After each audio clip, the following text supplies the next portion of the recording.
Hello, hello, hello everyone, and welcome back to Fallout 76, where today we're going to take a look at yet another side quest and a bit of lore from the Wild Appalachia period of the game. Today we're going to do a quest called That Sinking Feeling, and in this quest we're going to learn about what happened to Calvin Van Lowe's buddies from his little conspiracy theory / Sheepsquatch hunting group called the Truth Seekers. If you're not familiar with Calvin Van Lowe and the backstory behind the Sheepsquatch, I encourage you to check out my series on the Lying Low questline, which of course was the main questline introduced with Wild Appalachia. I'll put a link to that up in the eye right about now. So I'd encourage you to check that out for the full story. But here we're going to learn about his friend Scoot and his friend Ray. And to do that, we start by just exploring in the Mire, where we'll find the Southern Belle Motel, home to one now malfunctioning robotic deputy that often sends us on a daily quest to recover some unexploded bombs around Appalachia. Of course, that's not what we're here for today. Today, we want to just look around a little bit, and when we do so, we can see there's a little bit of junk lying around, but nothing particularly impressive. However, on this table, we find a copy of Cryptid Hunter Monthly, January. Cryptid Hunter Monthly, January 2075. Greetings all cryptid hunters, seekers of the truth, and explorers of the paranormal.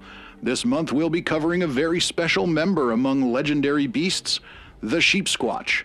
Do not snicker, dear reader. Over the years, we've amassed a plethora of evidence and convincing cases from the residents of Appalachia. That's right, our woolly friend's favorite haunt is the rolling hills and misty peaks of the Appalachian Mountains. Even readers from across the country will remember that Appalachia has quite the reputation for being home to several cryptids already, and Sheepsquatch stands tall among them. Eyewitnesses recount a massive 20-foot-tall monstrosity with spiral horns and a vicious pair of chompers. Some claim that it's able to bite through pure steel. There's also rumors that its fleece is far from white as snow. Researchers believe that its wool is razor sharp. No Sheepsquatch sweaters, please. Perhaps most notoriously, though, are the rumors about its bodily waste. Let's say it's the Sheepsquatch's #1 feature, if you don't mind a crude pun. We know you don't. There are claims that the Sheepsquatch's urine is so acidic that it can burn your skin for days. There's been cases of just one drop blinding a hunter for life. Yikes! Of course, local governments in Appalachia have been covering up the Sheepsquatch for years. We think they may even be working with the Mothman to hypnotize doctors that treat Sheepsquatch urine patients. More on that in our March issue. Planning any hunts for the Sheepsquatch? Be sure to write in and let us know your findings. And as always, remember to stay safe, keep an open mind, and seek out the truth. Julia H. Park. At the bottom, we see a scrawled handwritten note. Bullshit! If you want to know the truth about the Sheepsquatch, find me, Scoot Conroy, Southern Belle Motel, walk south, look for the shack with the cats. And with that, we begin the quest, That Sinking Feeling. And from here, we can choose to either follow the quest marker or just rely on Scoot's instructions and basically just travel due south from the Southern Belle Motel to find his shack. Interestingly, this location is one where the free range event often pops up, and if you do that, you will find out that the Sheepsquatch is in fact quite real. Continuing on the path, we're just a few meters away from Scoot's shack, and when we get here, we'll take a look around. You can see it's hidden a little bit off in the woods here, but not too far out of the way. We'll see that he does have some cats roaming around that are still here, even after the war, I would presume at this point, because those things were dated before the war, that these are descendants of Scoot's cats. But here they are. Looking around, we can see, we can find a little bit of junk laying around, some bobby pins, nothing too particularly valuable. A little note there on the desk. We also see another copy of Cryptid Hunter Monthly. It is exactly the same as the one from the motel, so presumably we could also stumble on that quest here. One thing we do find on the desk right away is a note that says letter to L, but we're actually going to explore the terminal first.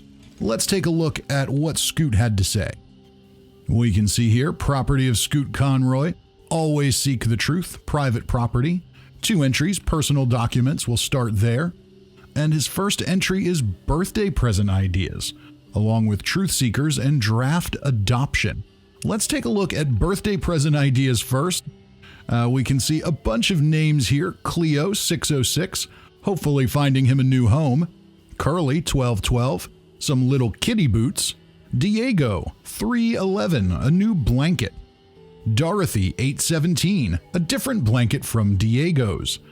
Elma, 42, need ideas. So apparently Scoot has a lot of cats, and he wants to buy them all birthday presents. So yeah, interesting guy. Maybe just a bit of a loner out here in his shack leading up to the war. So let's see, let's continue on here. Mari, 1117, something special. Maybe a key-shaped locket. Well, that seems like an interesting entry there. Mitchell, 42 or 729, jingle toy. Pabbers, 610, imported canned tuna.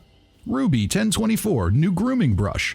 Spencer, 42 or 729, same as Mitchell, I guess. Maybe he's got those two confused. Strider, 01 of 03, a bell, damn it, and some more of that special diet food. So Strider must be just a little sneaky and maybe a little on the chunky side. Next up, we've got Truth Seekers, 121076. So a little under a year before the war. We saw similar transcripts to these on Calvin Van Lowe's terminal. Let's check it out. System, now beginning Truth Seekers meeting for August 10th, 2076. This meeting will be auto-dictated for records. System, roll call. Scott, Scoot Conroy, Ray Gary, Shelby O'Rourke. Ray. All right, well, I'd like to start by welcoming our newest prospective member, Ms. Shelby O'Rourke. Shelby. Hi, it's good to be here. Ray. Shelby here is writing a thesis statement for a master's program at Vault-Tec U. Scoot. Oh, well, la-dee-da. Shelby. Right, I'm putting a specific emphasis on the study of cryptids. Scoot. Studies. Pah, okay. Another one of these educated types. Great. In this next part, we've got a lot of interruptions in the text, so I'm going to do away with the name headers as we read through. Ray. Scoot, come on, stop being rude. Scoot. Why? Isn't she just another academic like our old friend Calvin? Scoot, how long before she ditches us too? Leaves us behind like some backwoods? Scoot, this is getting... Forget it, Ray. I'm not doing this again. Have a good life, Shelby. Unintelligible clatter. Error. Too quiet. Unable to dictate. Ray. So, Shelby, that was, Shelby. That was a lot to process, so I think... Yeah, I can imagine. Work. Get back to that. I'm going to leave and get back to... Yeah, I understand. Meeting adjourned. System. Dictation stopped. Scoot. I asked Laura to load this into your terminal while she's feeding your cats. Please read over these meeting notes and really consider your behavior. I can't even look Shelby in the eyes after this. She could have been a great resource for the club. Ray.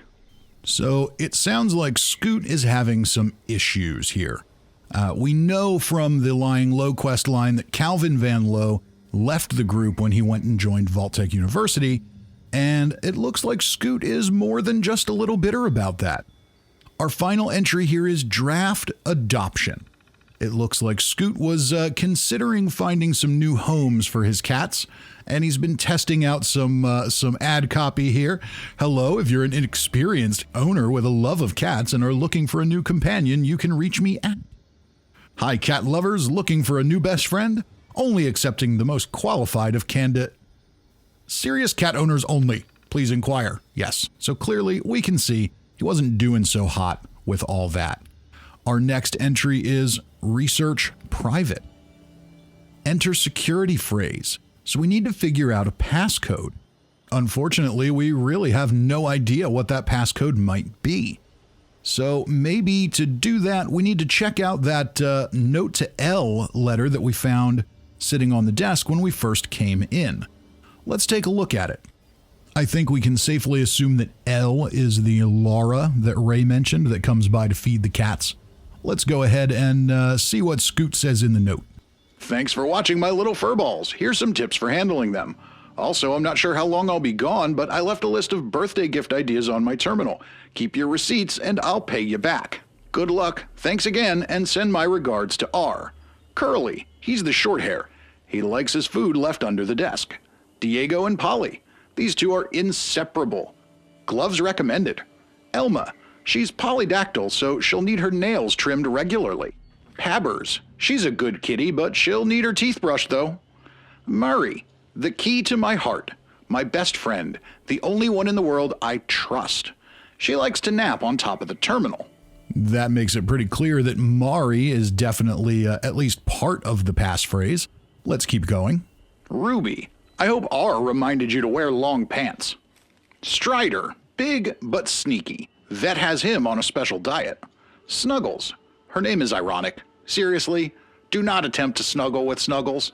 Unfortunately, Snuggles will also need her teeth brushed. Sorry. Cleo, I've left a grooming brush if you happen to have a chance. Mitchell and Spencer, I can't actually tell the two apart. Skilled climbers, so watch your head. Thanks again, Scoot. So I think it's pretty clear at this point that Mari is probably the passcode, or at least part of the passcode. Let's jump back into the terminal and see if that's all the information we need. And here we can see the first entry, MA. Looks good so far. Let's take it. And next up, we've got more choices. RI. There we go, Mari. But now we need numbers. I wonder if this is Mari's birthday. I bet it is, but I don't remember what Mari's birthday was. Let's go back into personal documents here, look at birthday present ideas. Mari's birthday is 11/17. So I know 11 was an option there. It says key-shaped locket here. I'm pretty sure that's what it is. Mari's birthday is going to be the passphrase. So let's head back into private research. MA, good to go. RI, good to go. 11 and 17. There we are. We've now unlocked Scoot Conroy's research section. Let's check that out and see if we can find out where he went. When we get there, we see two entries, Sheepsquatch and Spirits and Ghosts.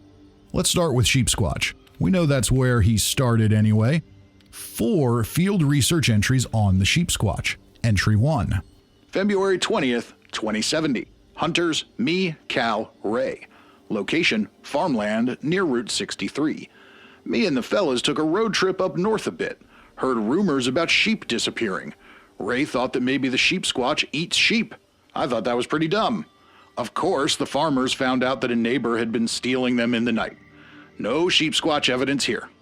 Field research number 2.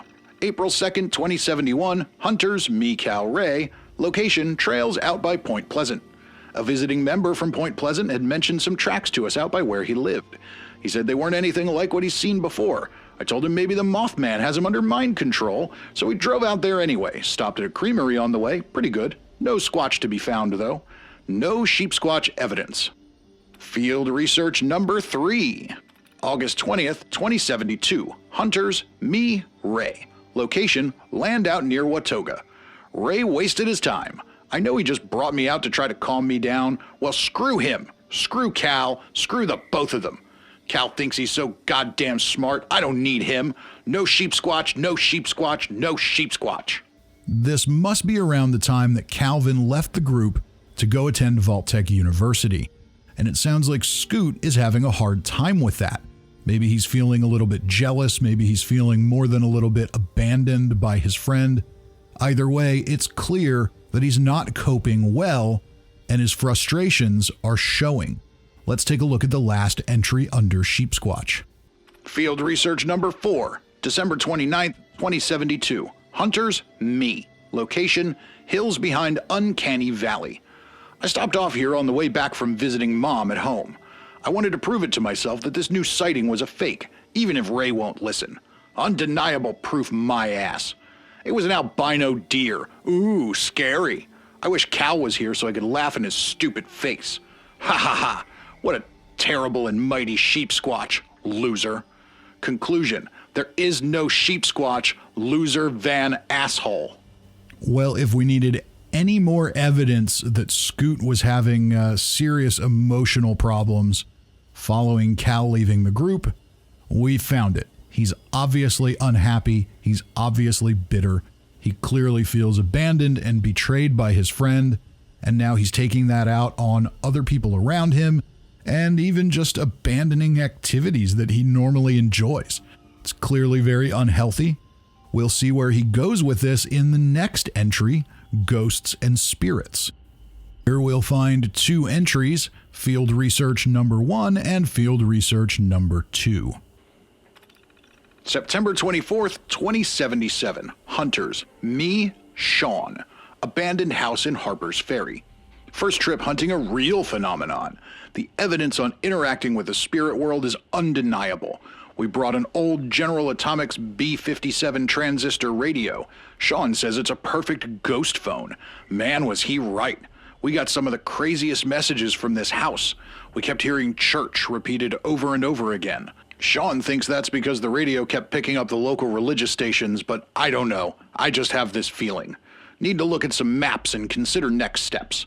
So a few years have passed since the last entry, and we are now just about a month before the bombs fell in the Great War, and it looks like Scoot's found a new friend and a new conspiracy to latch onto, and he's thrown himself into it full speed ahead, ignoring some of the evidence that even his friend mentions to him that might throw things off a little bit.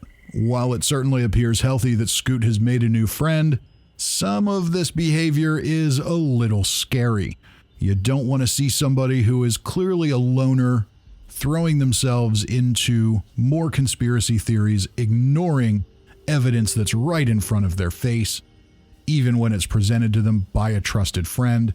So Scoot is maybe functioning a little bit better, but clearly not in a very healthy place mentally. Let's check out Field Research number 2. October 10th, 2077. Hunters, me. Location, Haven Church. Despite what Sean thinks, I took a drive out to Haven Church. Couldn't find anything there, but I asked around and hit the jackpot. Apparently there's another old church a few miles east of here. Said there was an accident with a sinkhole. Some people died. I knew it. Typical. No one listens to old Scoot. I'll be heading out to where this old sunken church is supposed to be tomorrow. So now we know where Scoot Conroy went. And he went there not even a week before the bombs fell. And he went alone because once again, he's made a new friend who didn't quite seem to align with what he wanted to believe, and he just pushed them aside. So clearly the after effects of Calvin Van Lowe leaving the group and his abandonment issues had a long-term detrimental effect. So our next step in the quest is going to be to head up to Haven Church, actually just northeast of Haven Church, to look for this new location, which is another church, but this one is sunken into the ground as the result of a sinkhole accident. So we'll head up northeast of Haven Church and see what we can find. That journey, of course, doesn't come without trouble, as along the road we meet a Deathclaw fighting some super mutants. Of course, we can't resist the urge to jump in and get involved, because we can annihilate every single one of these enemies, grab some caps, grab a little loot. There's a chance at these encounters that you might find a legendary enemy as well, so it's always worth stopping by. So if you head up this way, definitely take the route along the road. You might get lucky. Eventually, we make our way to the search area, and we find not just a church, but a number of buildings sunken into the terrain. So whether there was some kind of flood or sinkhole here that caused that could be the case originally, but then years following that and massive erosion and The strangler vines in the mire have clearly not been kind to the area. If you look around here, the buildings are a little bit interesting, but there really isn't anything in them. There's really no looting to do, but it's worth taking a look around. But you do want to be careful because enemies do pop up here, as happened here, where out of nowhere, we got attacked by a group of Mirelurk Kings, and because I thought I was safe, I had my light on and they knew exactly where I was. Mirelurk Kings are definitely some of the tougher enemies in Fallout 76. Even at high levels, they're tough. They can go invisible, they can hit you with a ranged attack, they can poison you, and they're really tanky. So only really well-built players are going to dispatch them quickly. In this case, I've got a pretty solid unarmed build, so wasn't too bad, but there's any number of enemies that can come up here. It is kind of a random encounter spot. I've seen bugs there, I've seen Mirelurk Kings, I've seen other things as well. In this case, it was the Mirelurk Kings, and it looks like it was just a couple of them. Eventually, we'll make our way to the sunken church, and we'll see that we have a quest marker up near the steeple. If we jump up on the roof, we can make our way in here, and this is one of those spots where having marsupial is a little bit of a disadvantage. It's a little awkward to jump in there, but once you're in, it's easy enough. And we can follow the stairs down through the steeple into the church, and we'll turn out our light because we don't know what threats we might find in here. I think we're safe. What's that on the wall? That looks like... Yes, those are Mothman markings. Is this a place frequented by the Mothman cult? And here we've got a corpse, pastor's vestments, some money in a collection dish, and those interesting Mothman, cult of the Mothman markings. And now we can see that there is a cave, or at least a tunnel, making our way deeper down. And as we travel, we find a note. Day 1. This is Scoot. If you're stumbling across this note or my body, just leave it. Maybe someone who knows me will find it.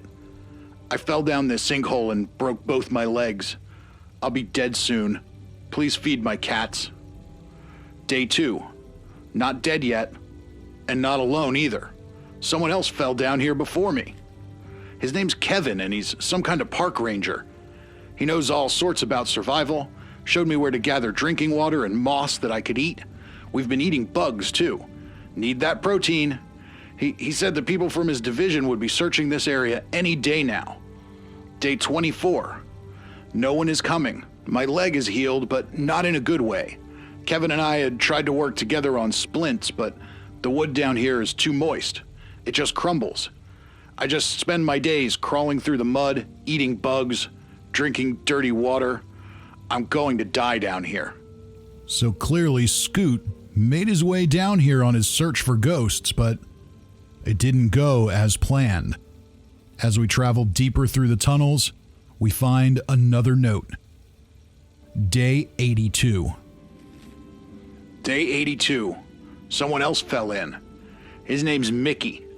We had some tremors, shifted the earth a lot. Mickey came tumbling through the sunlight. Mickey says crazy things, but I'm beginning to believe him. Said the world is shit. It's over. Said he's in a gang of chefs and keeps telling me there's only one way we survive and he'll teach me. I don't know how I feel about Mickey. Day 90. Been thinking a lot about Ray and Laura. Never got to visit their new place over in Welch. God, I hope they're okay. Wish I got to tell Ray about me debunking the Sheepsquatch, but did he know something that I didn't? I can't get that thought out of my mind.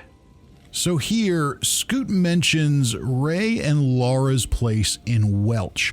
So we heard about Ray and Laura earlier. Ray was in the Truth Seekers. Laura was coming to feed Scoot's cats. So presumably Ray and Laura were a couple and they bought or rented a new place in Welch, and they must have invited Scoot to come see it, and he never did. Perhaps because he was so consumed by his agitation with Calvin or his fights with Ray about the Truth Seekers. For whatever reason, he never went to see their new place. Now, we're nearing the very end of this actual quest, So we're going to finish that before we do it, but it turns out that we can actually find Ray and Laura's house in Welch, and when we do, the story continues. So we're going to finish up this part of the quest and take a look at the big reward at the end of it, but then we're going to take a trip down to Welch before we actually close the video out, and you don't want to miss that because that is a key element to the story and yet another piece of heartbreaking Fallout 76 lore. You don't want to miss that. Stick around for it before we go, but let's get back to the matter at hand and finish up this note. Day 100, 200, 1000? Dear Lord, Mickey killed Kevin. He choked the life out of him while he was sleeping. He said Kevin needed to die for us to live. I can't do this. Someone help me. Mickey made me. I'm so sorry. Someone please help me. I'm so sorry. So sorry about what? What did Mickey make him do? Well, Mickey said he was in a gang of chefs, and the only gang of chefs we know about in Appalachia are the Raider gang, the Gourmands, who were cannibals. So it seems pretty likely that Mickey made Scoot eat Kevin. And clearly Scoot had some trouble with that. He's already living with his regrets from life. He's already living with the reality that he's probably never getting out of this hole in the ground, and now he's eating people. It's just too much to take. Looking around as we get to the bottom here, we find one more note. A new day. A new day. Kevin was weak. Mickey was weak. I am strong. I took all their strength from them. I see the daylight now. I don't want to leave. I don't need to. I will wait here. Wait for the weak to find their way to me. I will consume their strength. I will become stronger. I will survive this world.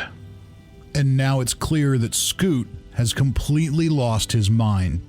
Whatever was left of Scoot from before is definitely gone by now. All of this has completely destroyed him, completely changed him. So much so that when we put the note away, we see what has become of Scoot crawl out of the ground as a Wendigo. We know from the in-game lore and mythology in general that Wendigos are the result of human cannibals, and we have no choice but to finish off Scoot, loot his corpse, and finally complete the quest, That Sinking Feeling. Our quest rewards are fairly common items, the typical quest reward fare, stimpaks and rataways and water, but we do get one unique item, and that is the Mounted Wendigo plan. There are many mounted creature and mounted head plans in Fallout 76, but this one only comes from this quest. And as you can see it here mounted in my camp, it does look super creepy, super gross, and very cool. So if there's one reason to do this quest beyond the fact that the story is really good, if you want to get the Mounted Wendigo plan, that's the ticket. Now that we've seen what happened to Scoot and found the major reward from this little quest, we still have another question to answer. What happened to Ray and Laura? What about their house in Welch that Scoot never went to see? Well, we can take a look for ourselves. But as we make our way into Welch, we find a rare encounter spot here, a random encounter spot, featuring none other than the Sheepsquatch. So Scoot may have been skeptical, but it turns out that Ray was right all along. The Sheepsquatch was definitely real, definitely dangerous, and it definitely lives in Appalachia.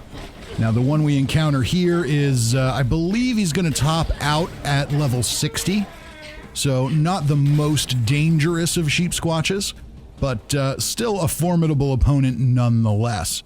Now, you won't always get a Sheepsquatch there. Sometimes you'll find super mutants or deathclaws or any number of other enemies can pop up there. But this spot is definitely one of the more popular locations to find a Sheepsquatch. And if you remember, it is right near where the overseer's old house was. So that's kind of your landmark there as you're approaching Welch. So if you want to go Sheepsquatch hunting, that's a place to go. But we're not here for Sheepsquatch hunting. We're here to find Ray and Laura's house. And there is no quest attached to this, so we just kind of have to search around until we find it. Eventually, we start to see some signs of what used to be the downtown area of Welch with a post office and some storefronts.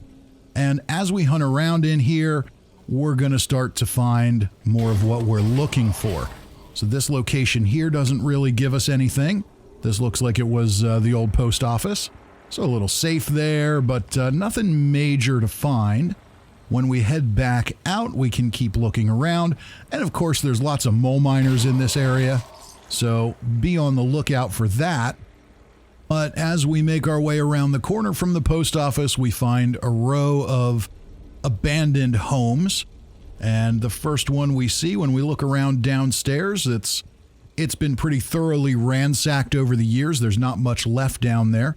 But when we make our way upstairs, we find a more disturbing scene where we see a skeleton in a wheelchair. And we know from the Lying Low quest line and text entries we read there that Ray at some point found himself bound to a wheelchair. We don't know exactly what happened to Ray to put him in that condition, but we do know that it happened. There was a conversation between him and Calvin about it. To learn more, let's check his terminal. Here we see multiple entries, all with the header, Laura Gone.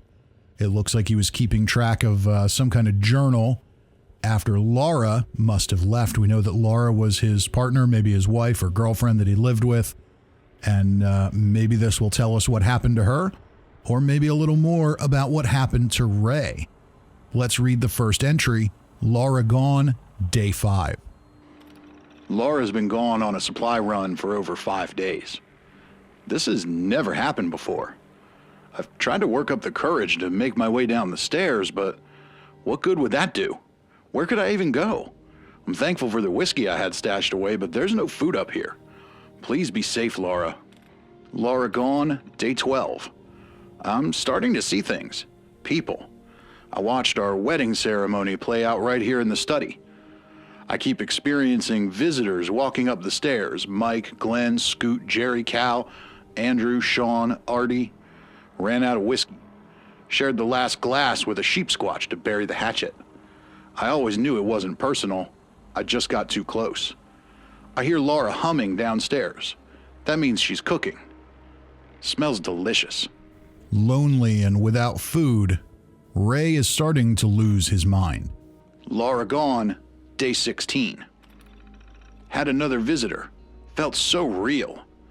His face was wrapped in bandages, but I knew that voice. Didn't think I'd see him so soon. Figure he already left town again. He brought another bottle from downstairs. Very thoughtful. No food, though. He told me Laura isn't down there. I told him I know. Saw Grandma later that night, too. So his delusions are continuing. I have no idea who this bandaged individual might be. Let's look at Laura Gone, Day 19. Clear thoughts, if only for a moment. I never could tell them it was real. I didn't want them to end up like me, or worse. What's the point to finding out the truth? What did it get me? What did it prove? Why couldn't I just leave well enough alone?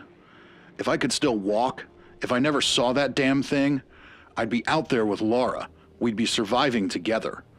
Laura, I'm sorry. Please make it home safe. Why do I feel so cold now? Is Ray suggesting that his injury was due to an encounter with the Sheepsquatch? It certainly seems that way.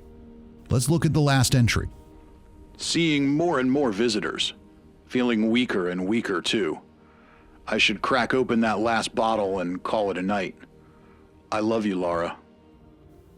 So now we know, or at least it seems we do, that Ray, who found himself bound to a wheelchair several years before these events, was apparently injured by an actual Sheepsquatch. Despite being involved in a group that investigated the existence of that very monster, he couldn't bring himself to tell his friends that it was actually real. Why not? Did he think they wouldn't believe him? Was he concerned what other people might think? Or was it more likely that his bond with the truth seekers, with Calvin and Scoot, was based on the time they spent seeking the truth? What would happen to the group if they actually found it? What excuse would they have for their road trips, meetings, and investigations? Perhaps once Ray lost the ability to walk, he became afraid of what else he might lose, namely his friendship with Scoot and Calvin, and didn't want to risk that. An entirely understandable fear.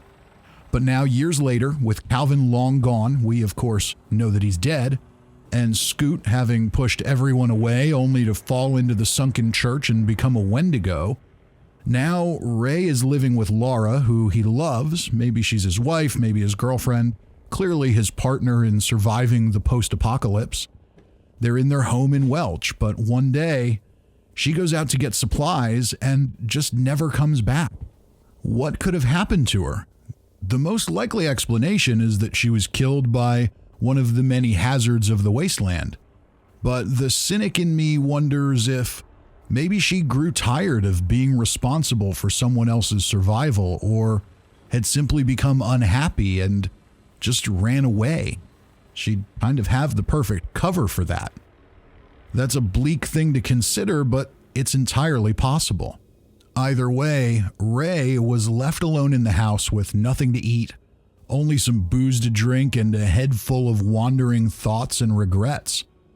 Over a span of 3 weeks, he lost his mind from hunger and solitude, likely starving to death or dying of thirst, or a combination of both. At least he didn't feel alone, at least not all the time.